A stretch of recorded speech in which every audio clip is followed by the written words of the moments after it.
Welcome to this week's episode of The World According to Craig, where we welcome an MSW Ph.D. candidate from UCLA, Vanessa Warri, who is actually a whole lot more than those titles and alphabet letters would have you believe.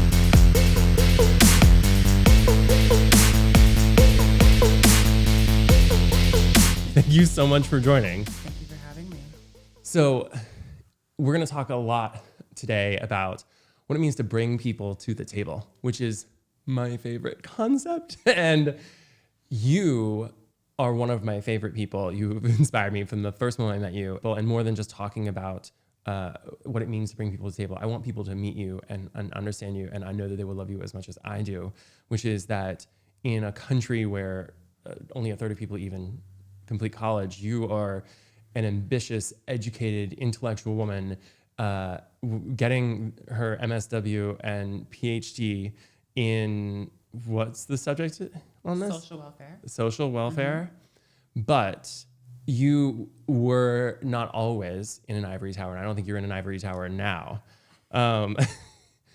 You are a second generation Nigerian American, and you were born here but didn't live a charmed life growing up. Nope, I said not.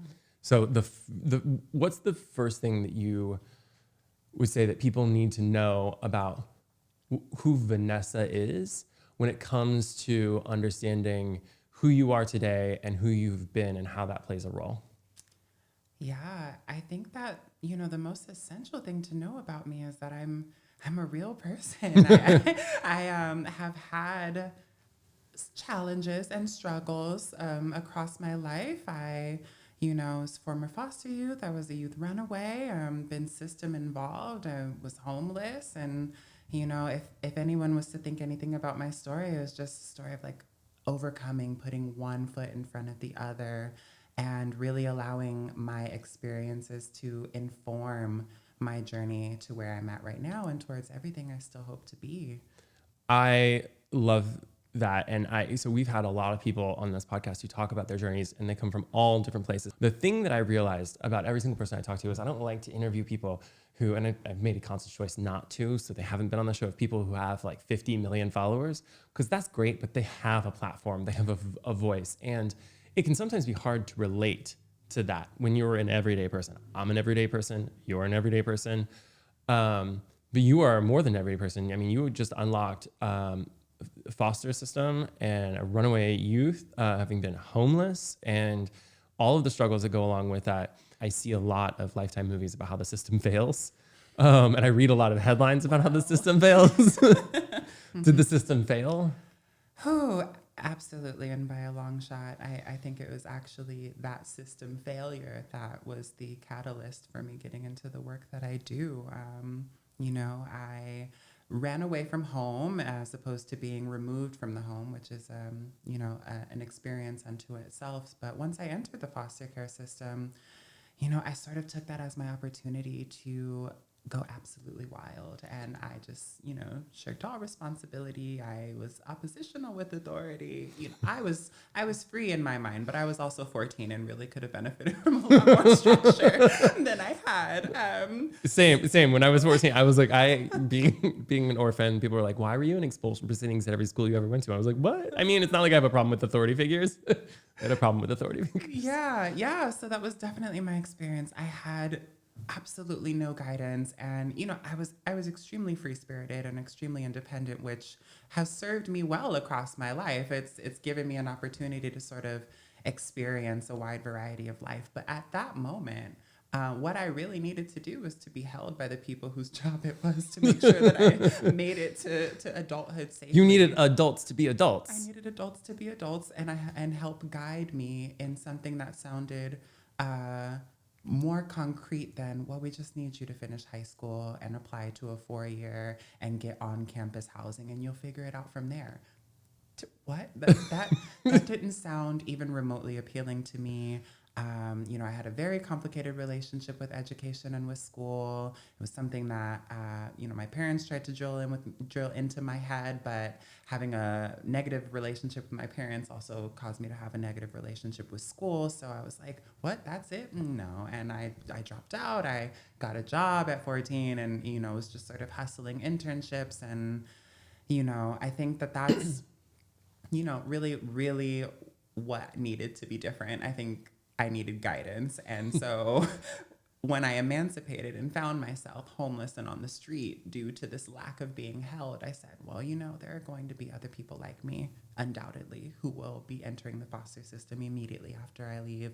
What can I do to ensure that a future generation doesn't experience what I am experiencing? And that's how I got into the work.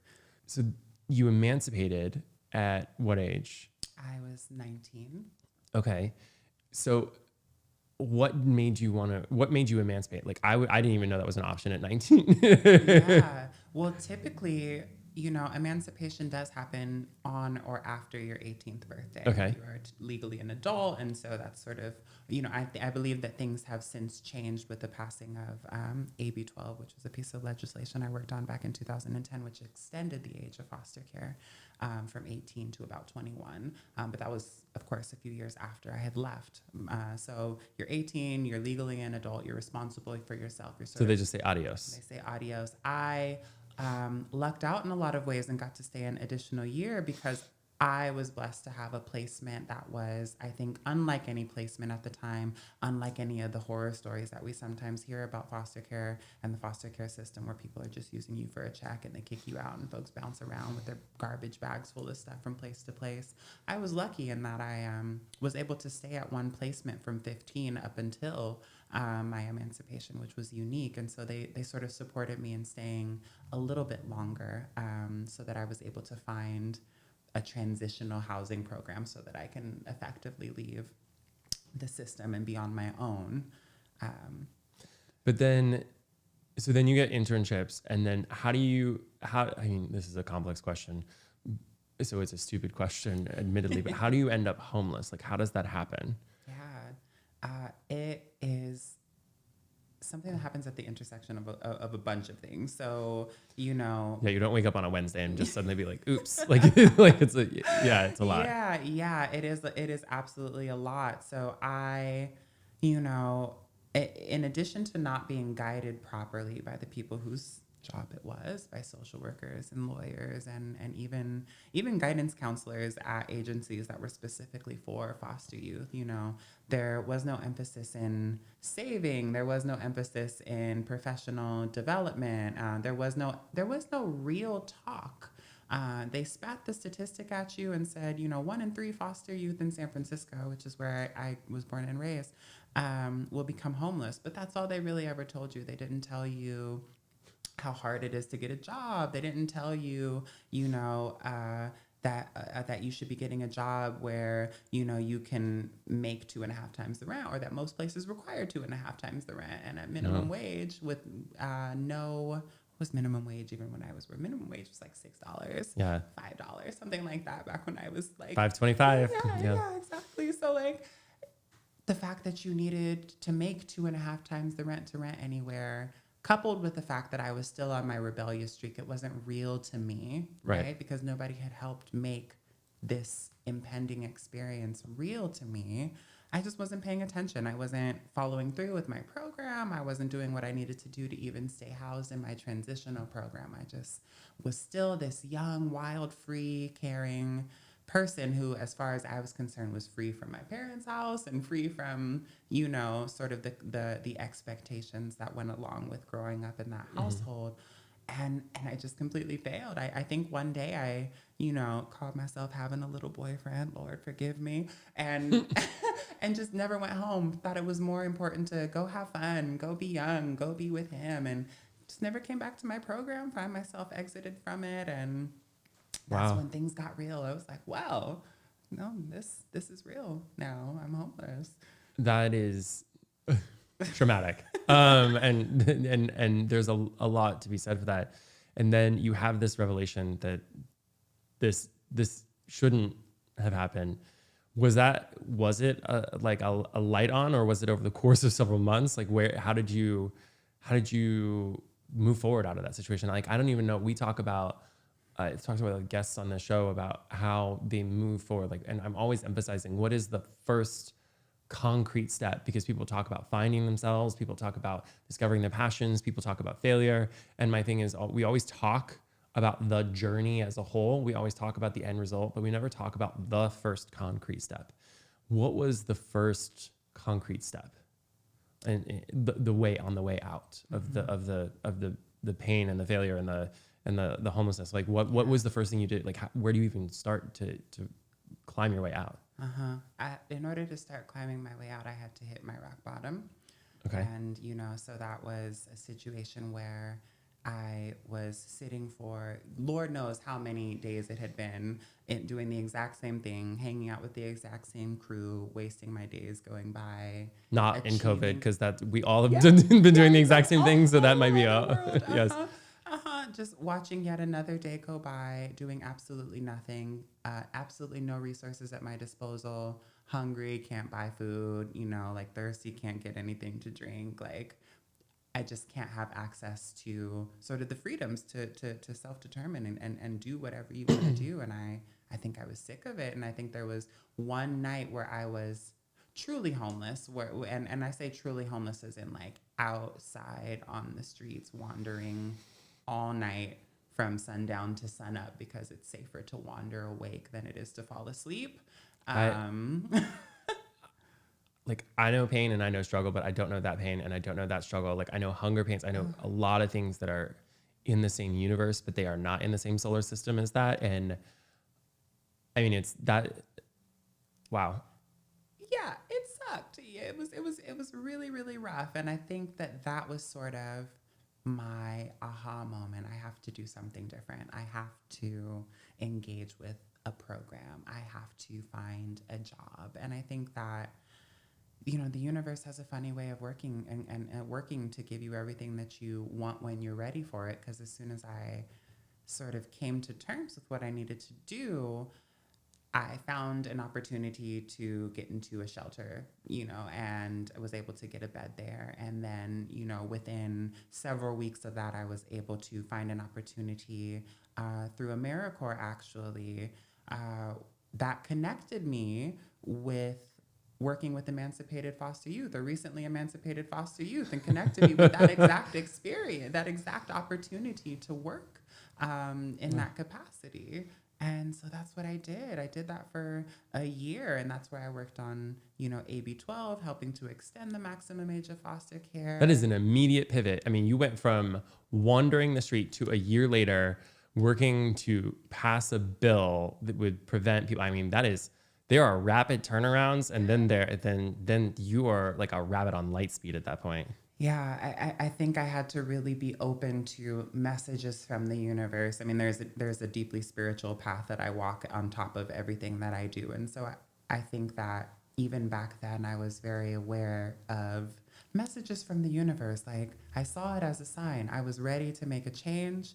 I got an opportunity to be housed. I was ready to start working. I got an opportunity to advocate for people in a position I had just got out of and wasn't too far ahead of. So I had a fresh perspective to offer. And when I got in there, I found that I shined, and I was like, wow, is this my calling? Is this my calling to be in spaces of different communities that I hold identities with, advocating for their needs based upon my lived experiences. And that's the work that I've been doing for the past decade.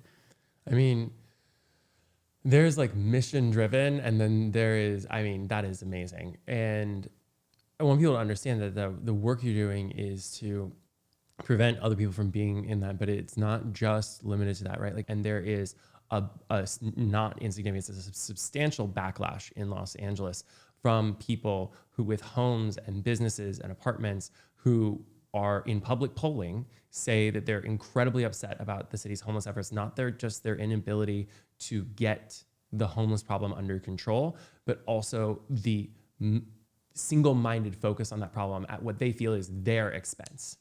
And that creates a very unhelpful situation where they're not at the table. When you talk to the public at large, or when you want to bring them to the table, what is it that is a needle mover to bring them to the table of understanding? Like, how do you get people to even understand that experience? If they've got their homes, their apartments, their businesses, their jobs, and they're frustrated by homelessness, how do you bring people to the table? I think that the work there is just to remind them that we are all people, we're all human beings, we are all embedded within this society and social agents moving about.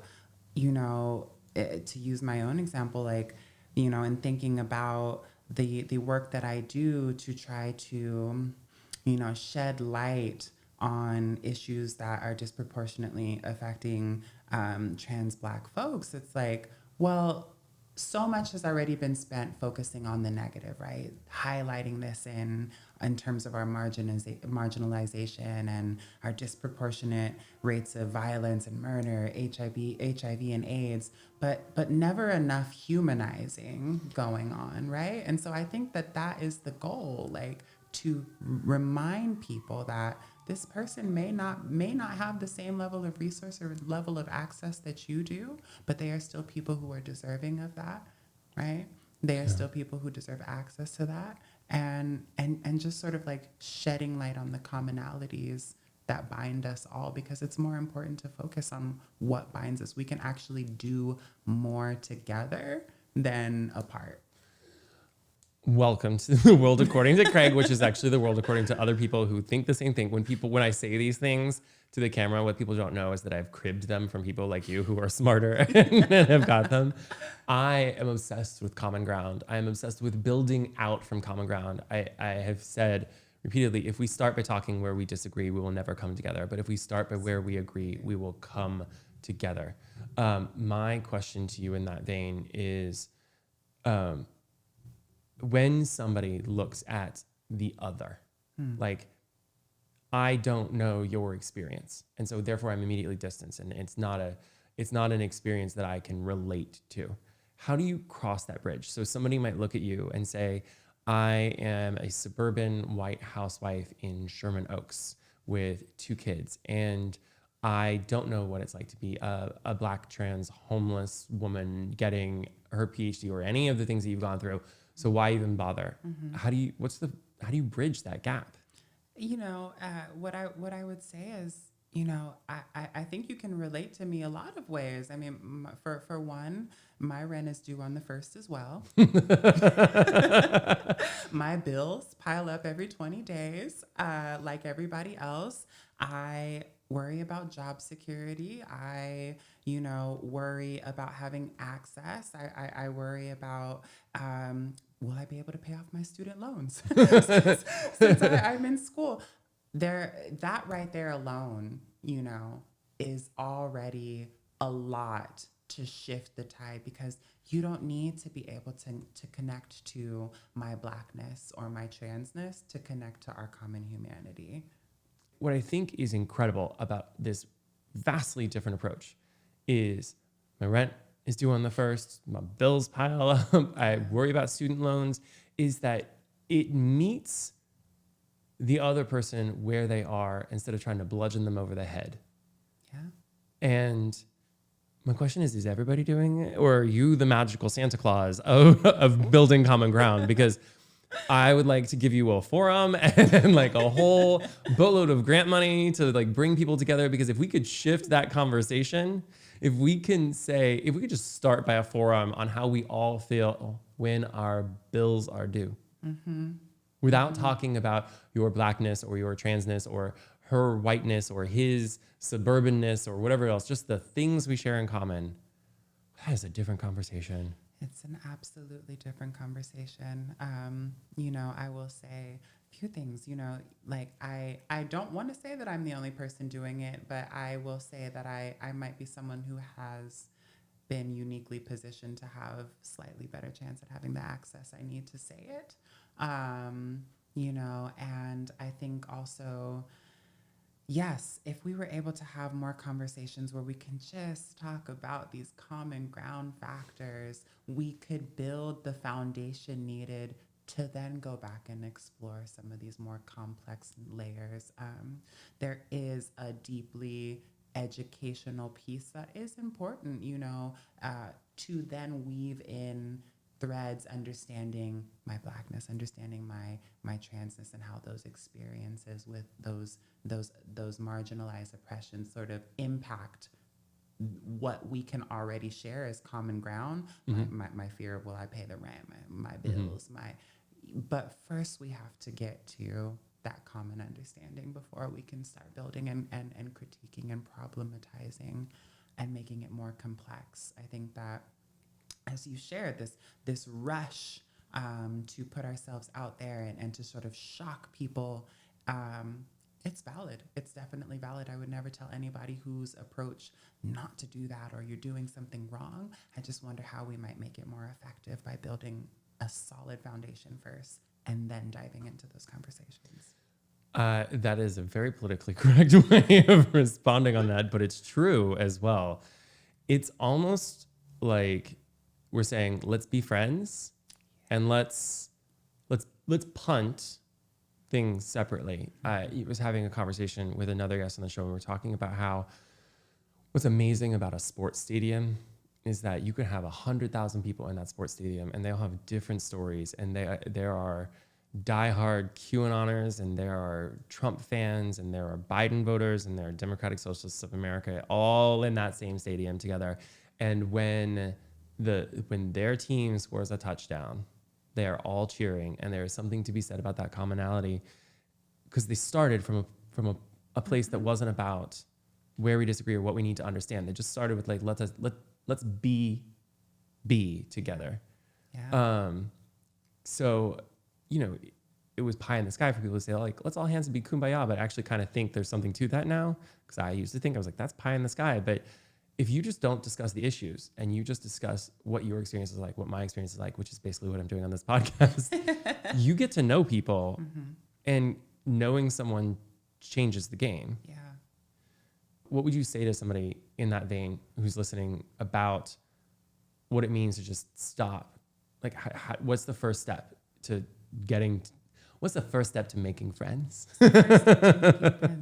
I think, now I'm thinking all of my facilitation skills and my establishing ground rules. I want to say, assuming best intent and trying to cultivate more empathy is always like a starting point, to try to like truly put yourself in someone else's shoes for a moment.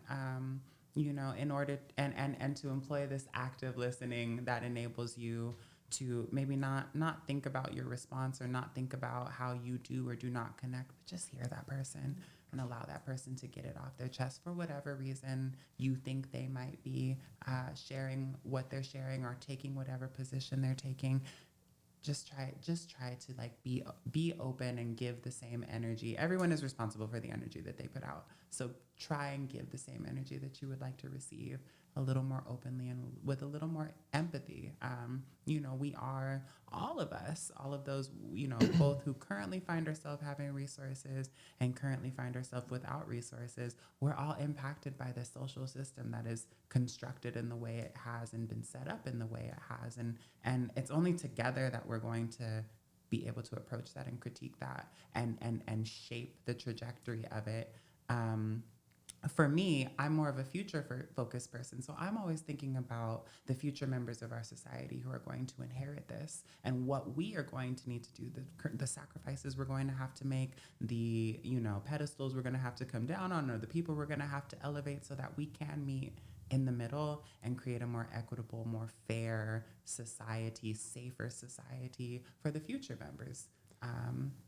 I mean, that's like 19 social policies in one. What drives me nuts about the world, and I'll take politics at large, not to get into any policy, but we've got 74 million people over here who voted for one candidate, and we've got 81 million people over here who voted for the other candidate. And I hear both sides talking about the country that they want to build for their side. And what struck me in what you were just saying is that very thing, which is neither one should be focused on building a country for their side, and I don't think the vast majority of both Democrats and Republicans, far right, far left, I don't think the vast majority of those people are focused on that concept. No. They're like, want to tear down the other side and try to win them over or throw them out. Yeah. That seems not a good idea. Absolutely not. No, it's not. It's not. I mean, when you're talking about like, you know, right versus left and liberal versus conservative, I mean, I think that the thread is that we just both want a sustainable world in the future that we can all enjoy, right?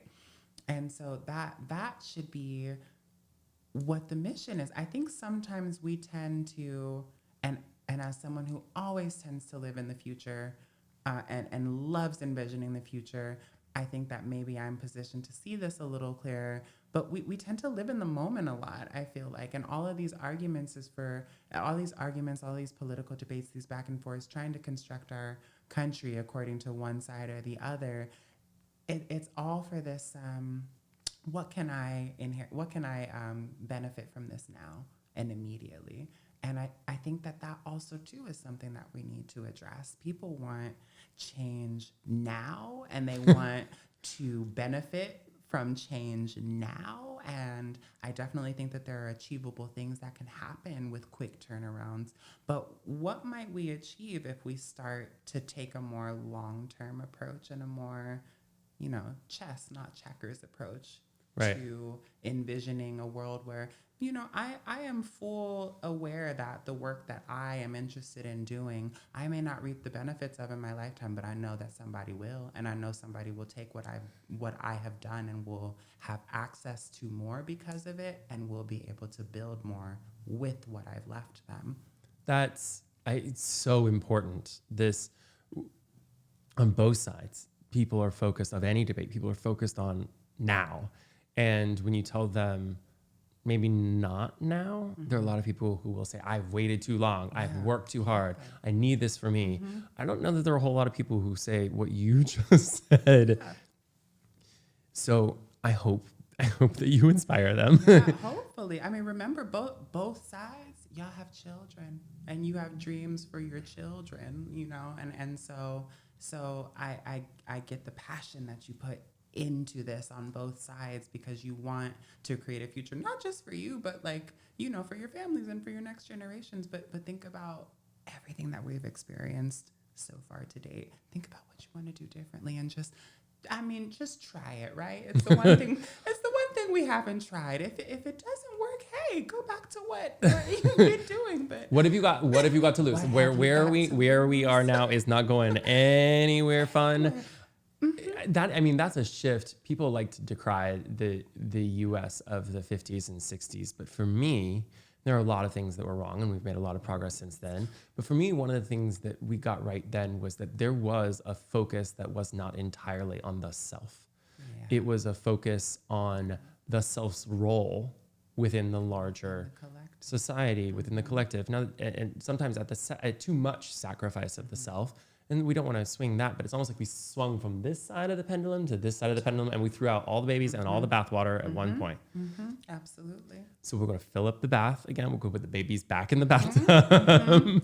In fact, the babies, because it's the kids of the future. Yeah. It is the whole point. That's so good, and it wasn't even an intended pun. That was great, but absolutely right. So what's next for you in this? So you're getting your PhD, you're writing a thesis that you're going to defend on this topic. And then what? Besides constructing a world that will save us all from ourselves and help us focus on the future generations instead of our own selfish needs. Yeah. So my future, my work, it really looks at what will it take to bring people together of all different experiences to have the conversations that need to be had. What conversations are those? Let's figure those out together. Let's order the agenda. And then, you know, what does it look like to collaboratively create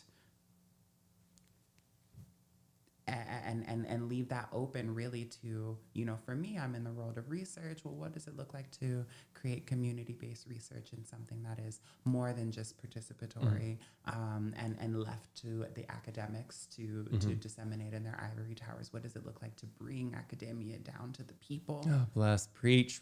I just talk about the people all the time. I talk about it all the time, much to the chagrin of my podcast producer. I talk about the people all the time. I love it. Yeah.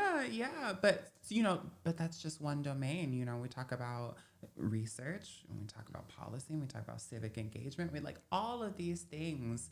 The one thing we have not done is looked at how we might answer some of the recurring questions that have gone unanswered in our society by bringing in the people that we have left out, about the active conversations happening about their own lives, mind you, right? This is always about them, but somehow they're never at the table.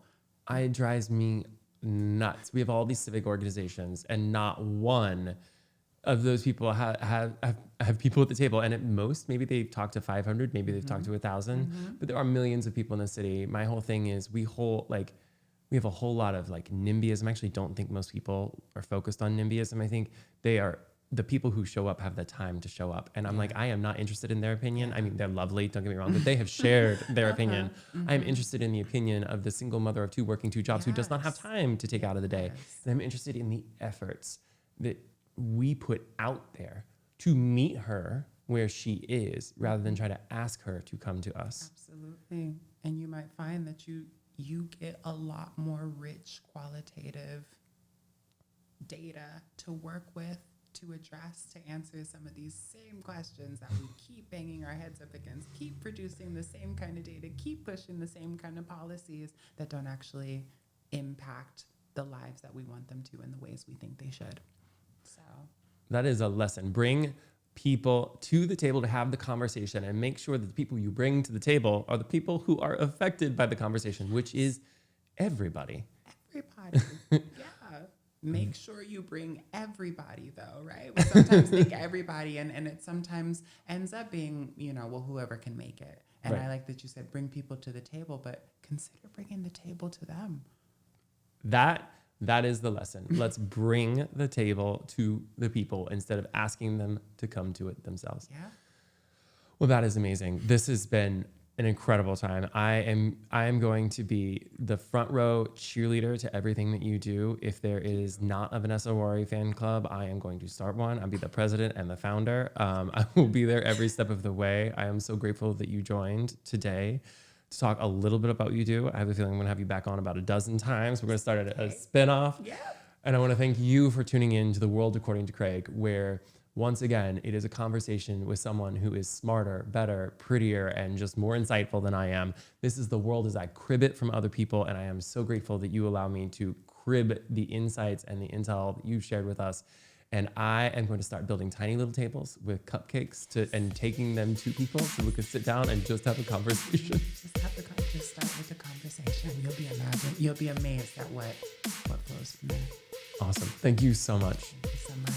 Thanks for tuning in to The World According to Craig, where you'll never find a celebrity, because I believe that real people's stories are just as interesting and a lot more relatable. If you've got 10 million followers, that's awesome. Use that platform. I'm going to give this one to the stories that I want to hear and I think that are really incredible.